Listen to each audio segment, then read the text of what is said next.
objectif, c'est les Jeux Olympiques 2028.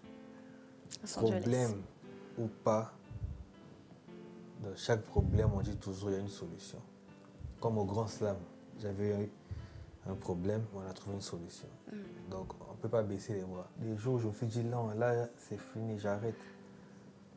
Pas arrêter le judo, mais arrêter la compétition avec le Congo.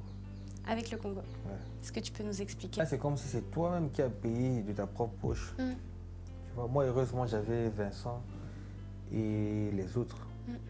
Notre groupe, la team, pour la cariste, ils ont contribué. Mais sinon, je n'allais pas faire aussi.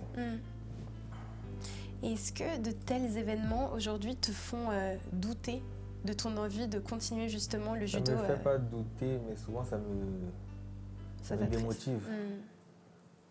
Je me dis, à quoi bon t'entraîner et puis pour au final on va te dire que...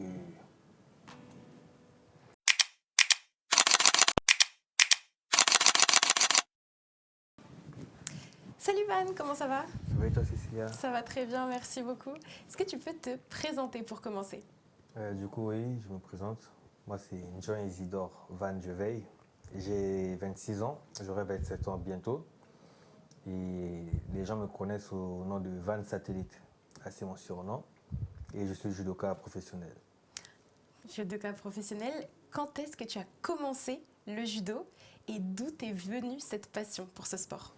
J'ai commencé le judo en fin 2005. T'avais quel âge à ce moment-là?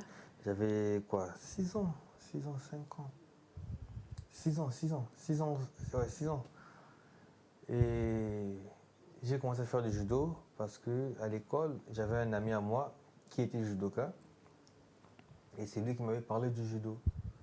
Et le jour où il me parle du judo, je lui dis d'accord. La semaine prochaine, c'était prévu qu'on parte au judo. Et le jour qu'il me parle de judo, quand je rentre à la maison, il y a mon grand frère à moi, il y a Darnouche. Il vient, il me demande qu'est-ce que tu fais aujourd'hui. Je lui dis rien. Et il me dit, vas-y, habille-toi, on va au judo. Tout était connecté. Comme par magie.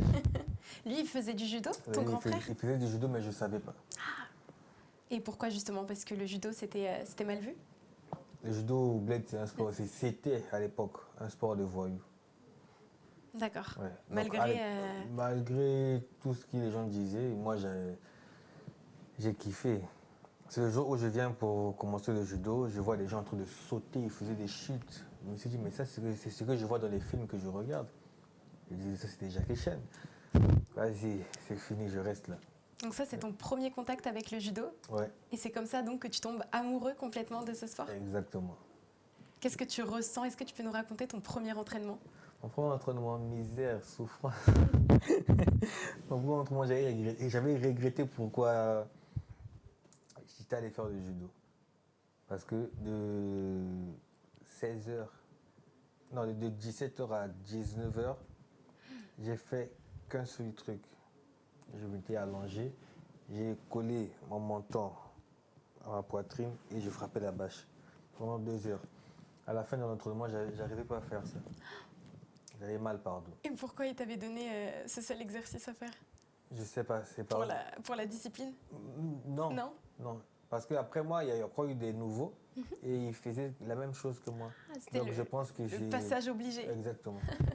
Malgré ça, le lendemain, quand je me suis levé, je suis allé à l'école, je suis encore reparti au judo. J'ai fait ça pendant quoi? 3 mois. Ouais. À l'époque, c'était Maître Charon. Le vieux là. Ah. Ouais, c'était lui. Il continue encore ouais, il d'enseigner? continue toujours, il continue. T'es en contact avec lui encore non, toujours? Non. Allez, mon premier club, c'était Mathieu Mabe. C'est lui, il était entraîneur là-bas à l'époque. D'accord. Et tu as commencé la compétition quand? J'ai commencé la compétition en 2011.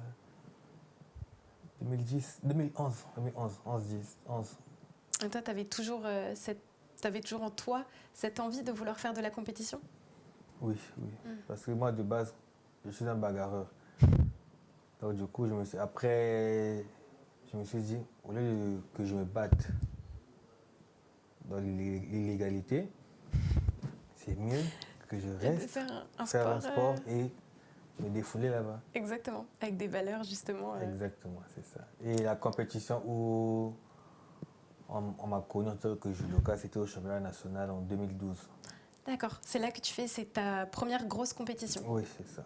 Et tu avais fait quel résultat? J'avais fait, chez les juniors, j'avais fait médaille d'or. Ah oui. Chez les seniors, on avait gagné au premier combat. Au premier combat. Et à l'époque, dans la catégorie où j'ai combattu, il y avait un mec qu'on appelait, il fait toujours du judo, qu'on appelle Junior Itieri. Le vieux, il a traumatisé les gens. Tellement qu'il était puissant. Très fort. Non, c'est parmi mes modèles en tout cas. Des judokas congolais, il fait partie. T'as déjà combattu contre lui du coup? Ou jamais? À l'entraînement, oui, une fois. Et alors? Comment ça s'est passé? Non, ça c'est huis clos, ça c'est mon vieux. On n'en saura rien. L'année surpassée. C'est la seule fois, la seule fois en tout cas qu'on a combattu. Et tu sentais... Il est fort, oui. fort, très fort. Est-ce qu'on peut dire que c'est la personne contre laquelle tu as été la plus impressionnée ou non? Judoka congolais? Oui. Oui, c'est lui. Ah oui. Mais c'est le seul.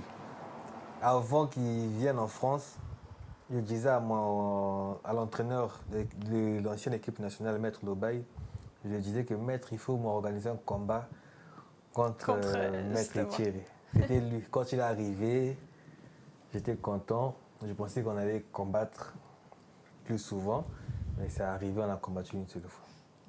Et tu avais envie qu'il y ait d'autres combats qui se refassent ou... Si ça vient, mais au moins j'ai déjà combattu avec lui. Et puis, même si je combats, que je gagne contre lui, ça sert à quoi? Ou bien je ne serais pas content. Je vais me dire, c'est un vieux, il a fait son nom. Moi, je l'ai fait tomber. Je serais content, mais pas... Oui, c'est pas comme si vous aviez le même âge. Exactement. Ça, bien sûr. Et est-ce que tu peux nous expliquer un petit peu ton lien avec le Congo, justement? Parce qu'aujourd'hui, tu combats pour la délégation congolaise. Tu as toujours combattu pour le Congo? Oui, toujours. Le lien, c'est quoi? Je suis né, grandi là-bas. Donc ça veut tout dire, depuis les entrailles de ma mère jusqu'à ce que j'ai grandi.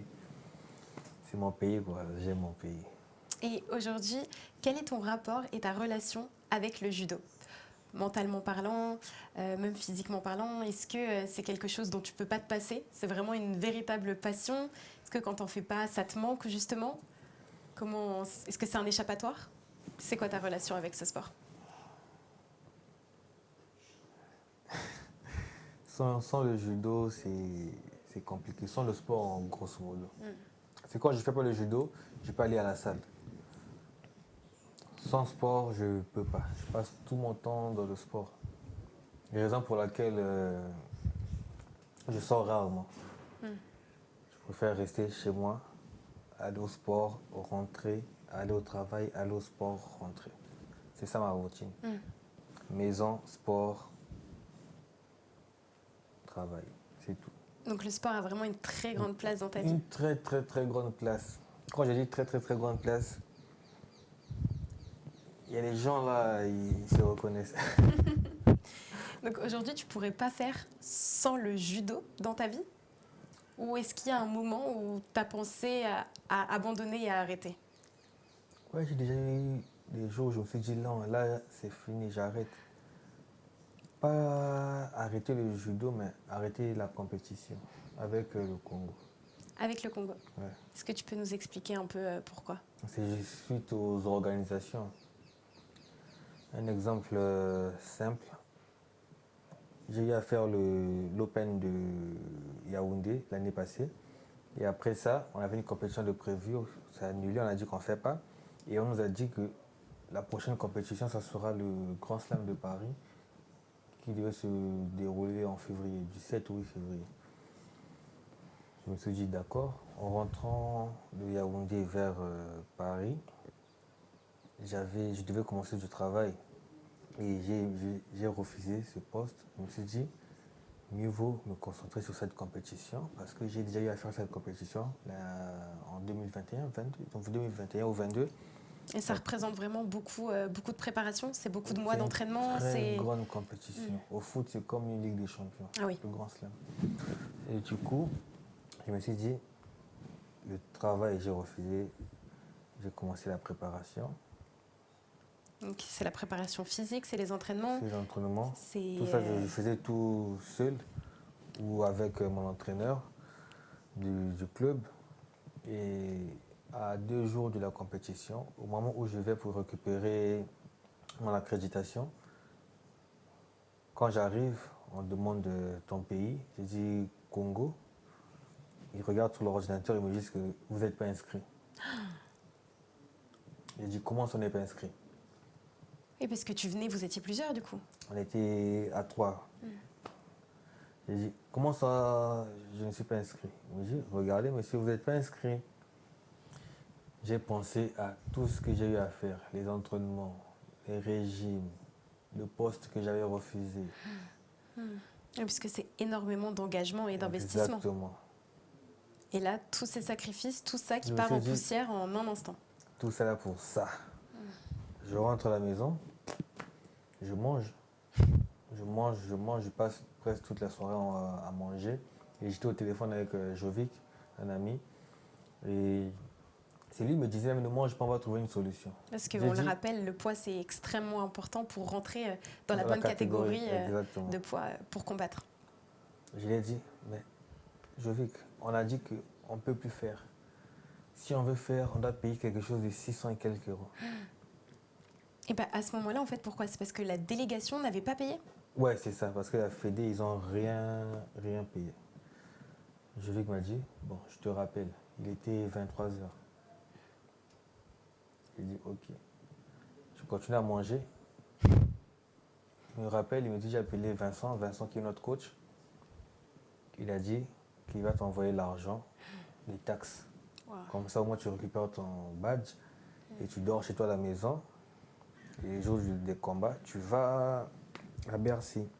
Parce que normalement, vous devriez être Normalement, logé. on devait être logé et on a des navettes qui viennent nous récupérer à l'hôtel jusqu'à Bercy. D'accord. Comme ça, on n'a pas de retard et tout. Quand il m'a dit ça, avant qu'il puisse appeler Vincent, moi j'avais appelé Maître Marc Olivier, qui est l'ancien manager de la Fédé du président sortant. Et lui, il a fait une cagnotte. Il a créé un groupe WhatsApp. Il a dit que Van, il a tel souci. Il a expliqué le problème. Situation. Et chacun d'eux ont contribué. Et ils ont, dans la contribution du groupe, on a eu quelque chose de 500 et quelques euros, près de 600 balles. Wow. Donc pile ce qu'il fallait. Pile ce qu'il fallait. Donc il a été très réactif aussi. Exactement. Et tout le monde a cotisé. Tout le monde. Loïc, Clash, Adjani, Maître Lobaï, Bava, Défer. Ils sont nombreux. Et après, le lendemain matin, je me pèse pour voir si j'étais toujours au poids. Et j'avais dépassé la limite. Et après, mon coach m'appelle, il me dit, Van, je t'envoie l'argent, va récupérer ton accréditation. Parce que du coup, qu'est-ce qui se passe justement si là, tu ne rentres plus dans le poids? Si je rentre plus dans le poids, je suis disqualifié. Disqualifié totalement de la compétition, d'accord. Et j'étais obligé, la journée du 5 au 6, de ne pas manger, de ne pas boire, de juste m'entraîner.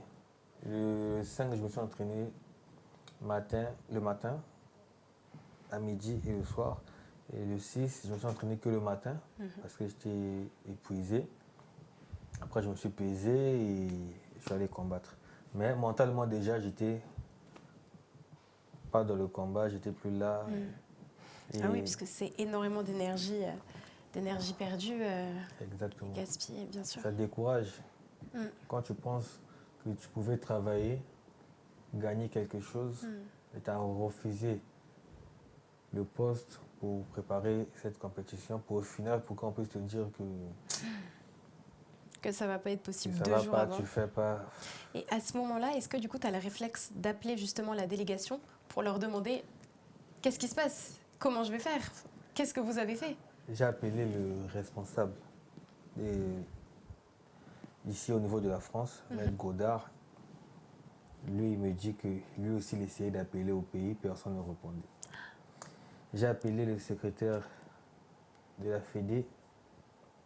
Il me dit, lui, il me dit d'appeler Maître Godard. Donc tout le Voir avec monde lui. se renvoie la balle et pas de solution en vue en Ouais, fait. c'est là où je me suis dit, c'est KO, je ne fais plus la compète.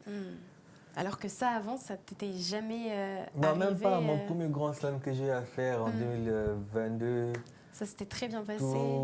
tout était déjà réglé. Moi, j'avais juste à m'entraîner, venir. Comme chaque athlète qui a déjà sa charge Voilà. mentale, il n'a pas besoin d'une charge supplémentaire. Donc, j'avais rien à faire. Donc, mon accréditation, même, c'est même Maître Marc qui avait déjà tout récupéré. Il m'a juste remis. Donc, c'était bon. Et C'était là, en bon. fait, totalement désorganisé. Et tu l'expliques comment ça on sait pourquoi, justement, ils n'ont pas pu être présents, pourquoi ils n'ont pas pu bien organiser les choses. Je pense que c'est juste la communication. Hein. Un manque de communication. Parce que quand le secrétaire te dit, il ne sait pas, je dois voir Maître Godard. Maître Godard, il est en France. Quand Maître Godard me dit que non, il appelle au pays, personne ne répond. C'est la communication et l'organisation. Mais c'est juste triste. Parce qu'on était trois hein, à faire cette compète. On devait le faire à trois. Mais les deux autres, pourquoi ils n'ont pas fait? Ah bon? Ouais, ils n'avaient pas fait. Parce que justement, À cause de ça. Après, tu vois, ils n'ont pas trouvé de solution. Ils se disent, là, c'est comme si c'est toi-même qui as payé de ta propre poche. Tu vois, moi, heureusement, j'avais Vincent et les autres. Notre groupe, la team, pour la charisme, ils ont contribué. Mais sinon, je n'allais pas faire aussi. Est-ce que de tels événements, aujourd'hui, te font douter de ton envie de continuer justement le judo? Ça ne me fait pas douter, mais souvent, ça me démotive. Je me dis, à quoi bon t'entraîner et puis pour au final, on va te dire que... Et justement, est-ce que tu as eu envie, donc t'as pas envie de partir, mais est-ce que justement on est venu te proposer de rejoindre d'autres délégations? On m'a proposé d'aller combattre pour un pays. Et c'était quoi, depuis l'année passée? Même cette année-ci. Ah d'accord. Oui, cette année, ça l'a proposé à moi et à Julien. Voilà, l'autre pays, voilà.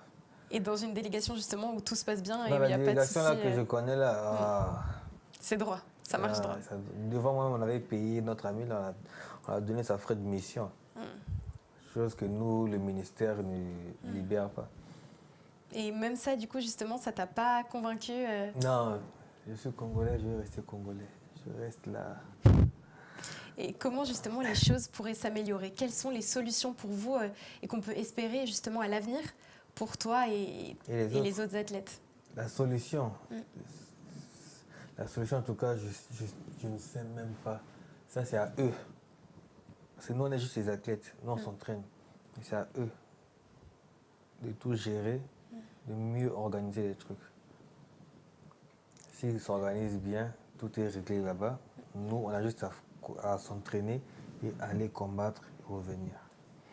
Et justement, ça, est-ce que tu sais si c'est uniquement dû à la délégation congolaise ou ça se produit aussi dans d'autres délégations africaines? Non, il n'y a pas que nous. Il n'y a pas que nous. Souvent en Afrique, il y a ce genre de choses. Peut-être en Europe aussi, je ne sais pas. Mais il n'y a pas que le Congo. Et qu'est-ce que c'est ton regard dessus? Est-ce que ça t'attriste? Est-ce que tu trouves ça dommage? Je trouve ça dommage. Même récemment, c'était condamné. Non, le mois passé ou surpassé, il y a une Tunisienne. Elle a même fait une émission où elle a tout révélé, elle a tout dit. On a publié sur Instagram. Pourquoi? Parce qu'elle a supporté. Après un moment, elle a vu que ça n'allait pas. Elle a tout bombardé. Parce qu'elle était dans la même situation. La même. Mais eux, c'était quand même mieux que nous. C'était quoi qui changeait? Ils voyagent, on les paye. Ah oui. Ils voyagent, on les prend les billets. Ah oui, donc vous, tandis que non, vous sortez les sous de votre poche.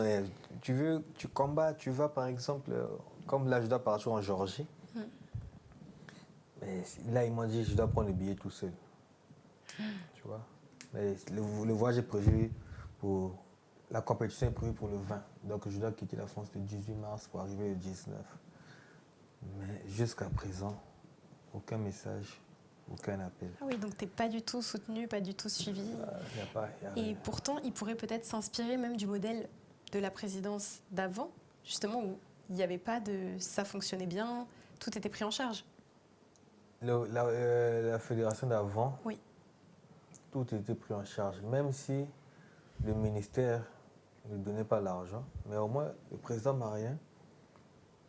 Tu vois que quand on faisait les compètes, on n'avait pas de soucis où on doit garder au moins 500 € au cas où. Mais cette fédération, je l'ai juste vécue au Grand Slam. Parce que Yaoundé, l'Open de Yaoundé, tout était bien. Hein. Tout s'est bien passé. Et là, À Yaoundé, même le manger, c'est eux qui ils avaient tout payé. donc Mais c'était c'est juste, une première. c'est une première.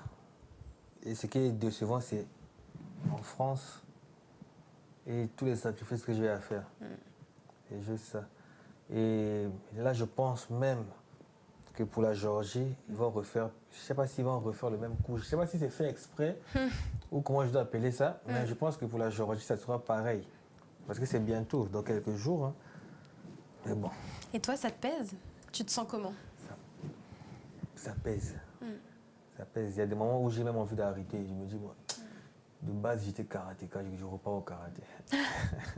Ah oui, justement, le karaté pourrait te donner plus envie. Tu pourrais te remettre Mais oui, à te réentraîner. parce que tu vas jamais écouter ce genre de choses au karaté. Mais bon, après... Donc c'est quelque chose qui est propre au judo? Quoi? Ou ça peut, justement, les problèmes là avec la délégation, ou ça peut être... Le grand problème, Oui. c'est le ministère. Ok, donc c'est avec tous les Parce sports que, même du judo, tous tous les sports sports, congolais. hors judo, tous les sports. Mais Ok. sauf que dans d'autres sports, ils ont souvent des solutions rapides, quoi. Mais chez nous, au judo, les ministères, ils ne veulent pas nous aider. Pourquoi? Parce que j'avais parlé avec le président. Le président m'avait dit, même le président sortant, c'était pareil. Le ministère ne donnait rien. Et il faisait tout de ses propres poches. On finit la compétition, il vient, il vous fait asseoir, il vous dit, Van, tu connais la situation, mais prends ça, prends le jeu. Tu vois, ça motive un peu. Tu dis, ah, vas-y. Mais le ministère, c'est...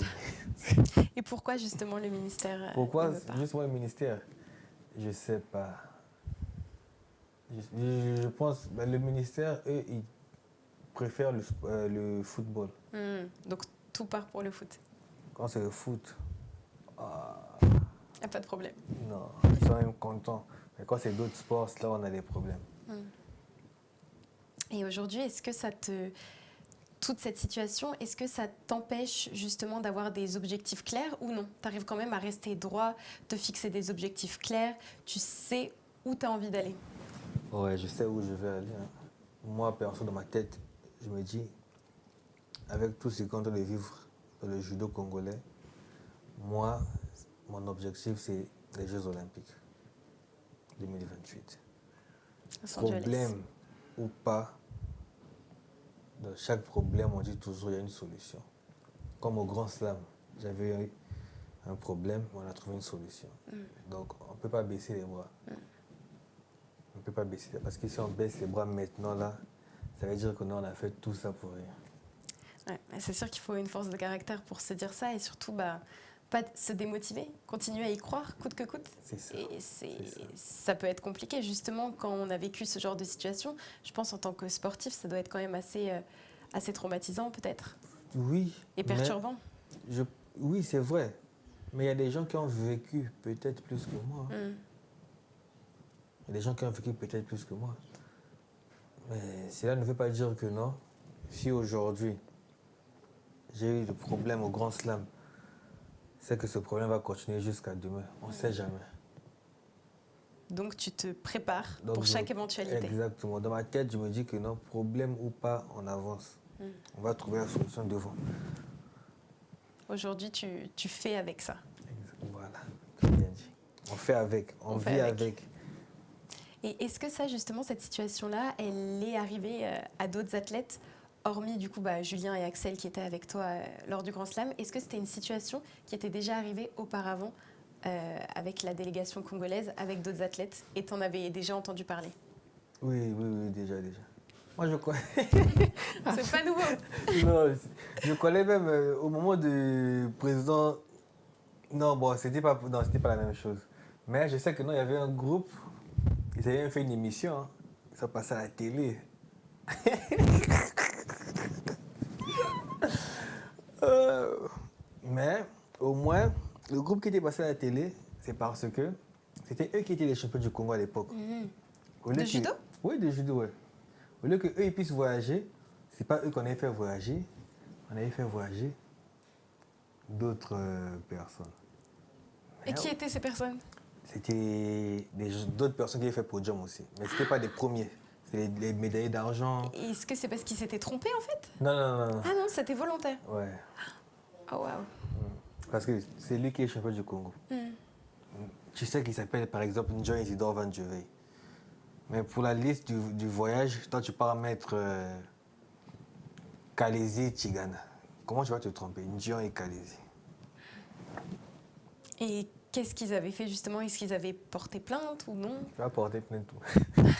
Ah, Non, c'est vrai que c'est compliqué. ils doivent passer à la télé. Ouais, ils doivent obtenir faire une gain de émission. cause, justement. Ouais, ils ont fait une émission, ils ont parlé, ils se sont plaints. Malgré ça, mais c'est les autres qui avaient déjà voyagé. Tu vois, c'est pas la même chose que ce que moi j'ai vécu.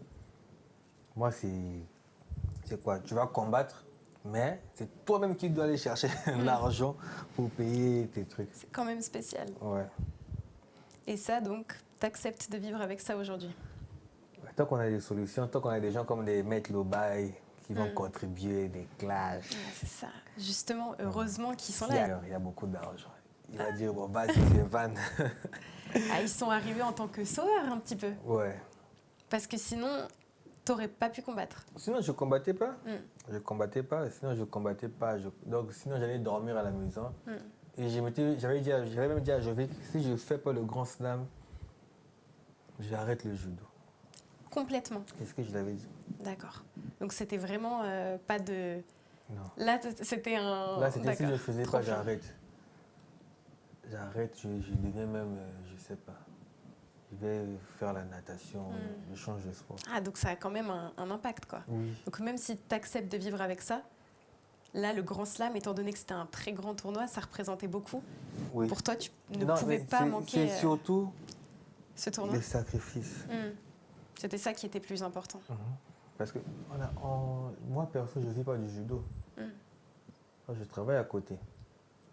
Mais tu es quand même considéré comme un sportif de haut niveau. Je ne vis pas du judo, je travaille à côté. Et tu aimerais pouvoir vivre du judo? J'aimerais bien, mais monsieur le ministre,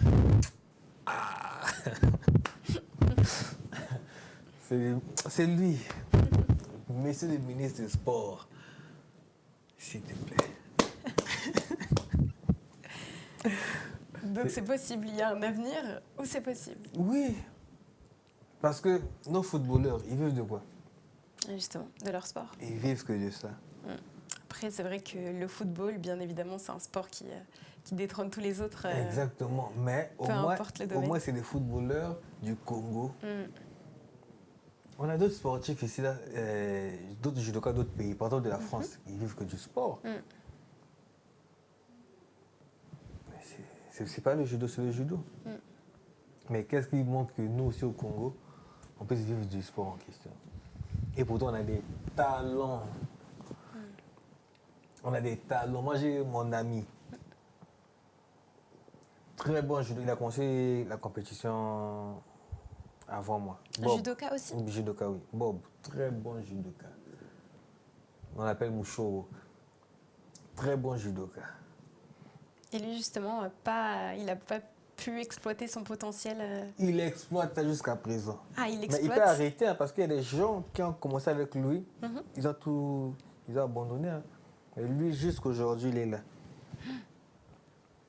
Mais il ne vit pas du judo. Et il aimerait en vivre. Je sais pas, peut-être dans sa tête aussi, il se dit que non. Donc, c'est... Et si justement là, tu avais un message que tu pouvais dire et faire passer À qui? à la délégation du À la Congo? délégation, j'ai pas de message. T'as pas de message. Je peux juste dire au président, président, attends, je dois lever les lunettes. Ah, président, tu es déjà président. On est là. Quand il y a des compétitions, inscrivez-nous, on va aller se battre. C'est le judo. Hein. Nous, si on fait le judo, c'est parce qu'on aime la bagarre. On n'a pas peur. Si on fait les grands slams là, il y a des gens qui préparent le grand slam pendant 3, 4, 5 mois. Mais nous là, on fait nos préparations pendant les 1 mois, les préparations les 2 semaines. Mais on part quand même, on se bat. Mais le message que je peux dire, organisation prise. L'organisation là. Arrange juste ça. Mettez un peu les moyens, tu as un peu les connaissances. Sélection 2, 3 judokas, tu sais que non. Chaque compète, un tel. C'est eux qui vont commencer à voyager. C'est fini. Juste l'organisation, c'est tout. Bah, écoute, merci Van de nous avoir partagé ton histoire et ton ressenti. Merci à vous de nous avoir regardés. On espère que cet entretien vous aura plu. C'était présenté par Cécilia So en compagnie de Van. Merci beaucoup Van. Merci On se à toi, retrouve Cécilia. bientôt. Merci. Merci.